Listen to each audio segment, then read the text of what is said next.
Aujourd'hui, je voudrais aborder la notion de conflit.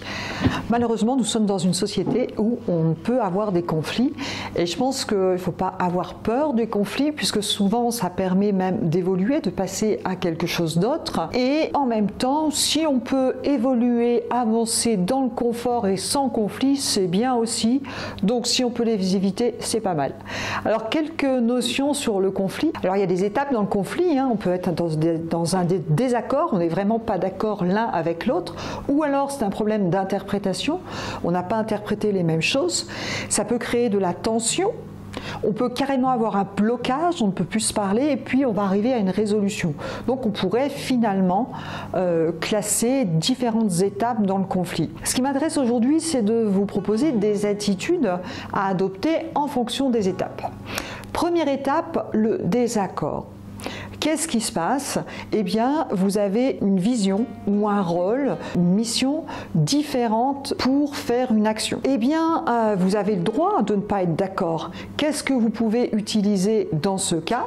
Eh bien, si vous avez fait les bases de la PNL, je vous dirais que la première étape, c'est d'abord de comprendre la vision de l'autre, comprendre la notion de modèle du monde, savoir que chacun a le droit d'avoir un point de vue différent et vous avez aussi le droit de ne pas être d'accord. Sauf que ce qu'on apprend dès les bases PNL, c'est qu'en général, quand on n'est pas d'accord, on va donner son point de vue et on va redonner son point de vue. Donc l'autre va aussi donner son point de vue, redonner son point de vue et on a l'impression qu'il n'y a pas d'écoute et du coup ça va monter comme ça en escalade. Souvent, quand on essaie de convaincre une personne et qu'on est surtout avec des enjeux émotionnels, on est d'abord dans l'affirmation.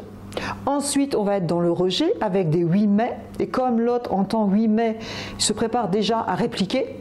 Et puis ensuite, on va dire avec toi c'est toujours pareil. Et donc ça ferme complètement la discussion.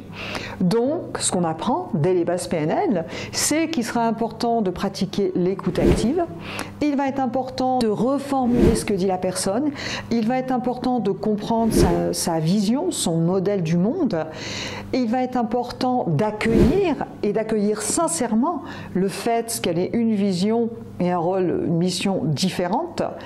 Et ensuite, je ne donne mon avis qu'une fois que j'ai reformulé avec succès celui de l'autre. Ça veut dire que vous devez être sûr que l'autre a compris. Si je comprends ce que tu me dis c'est que toi tu as ce point de vue et tu n'es pas d'accord parce que ça. Est-ce que c'est ça? Oui. Et je vais aller chercher un oui physiologique. Et à partir de là, je vais lui dire est-ce que tu es OK pour que je te donne mon point de vue? Et ça va être aussi important de se connecter sur les valeurs et sur le pourquoi, recentrer sur l'important. Alors on peut avoir des désaccords, que ce soit en famille, que ce soit dans le milieu du travail, et vraiment la communication va permettre parfois, rien que de se parler, d'éviter de monter au stade suivant de la tension. Maintenant, il y a des conflits ou des tensions parce qu'il y a des problèmes d'interprétation. Là encore, je vous propose de revoir la vidéo sur la notion du modèle du monde qui vous explique que nous avons tous, en fonction de nos expériences passées, en fonction de nos filtres, en fonction de notre profil de personnalité, des interprétations face à une situation.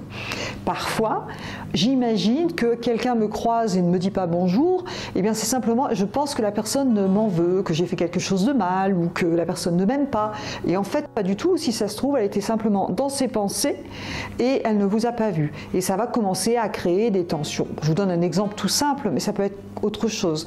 Regardez ma vidéo qui sera ici en dessous en lien sur la notion du modèle du monde. Je pense que c'est vraiment essentiel pour comprendre pourquoi parfois on se dispute, on ne se comprend pas. Donc là, l'idée, ça va être de questionner. Questionner et revenir au factuel. Le factuel, c'est ce que j'observe, ce qui est indéniable. Et c'est un vrai travail sur soi parce que le cerveau ne fait qu'interpréter. Je vais questionner l'interprétation et là, vous pouvez utiliser l'outil du métamodèle. Le métamodèle, c'est une modalité de questionnement qu'on utilise en PNL. L'idée, c'est justement de lever les interprétations et de comprendre le modèle de fonctionnement, la pensée de l'autre, sa réalité subjective. Là aussi, je mettrai dessous le lien pour aller voir la vidéo sur le métamodèle. Si ça vous intéresse, c'est passionnant et c'est très très intéressant. Et puis l'idée, c'est d'exprimer aussi clairement une demande.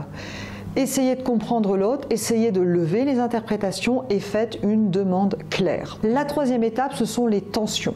Il y a de la tension verbale, tension parfois physique, tension émotionnelle chez chacun, parce que ça monte en puissance, il y a eu une escalade et ça monte en tension.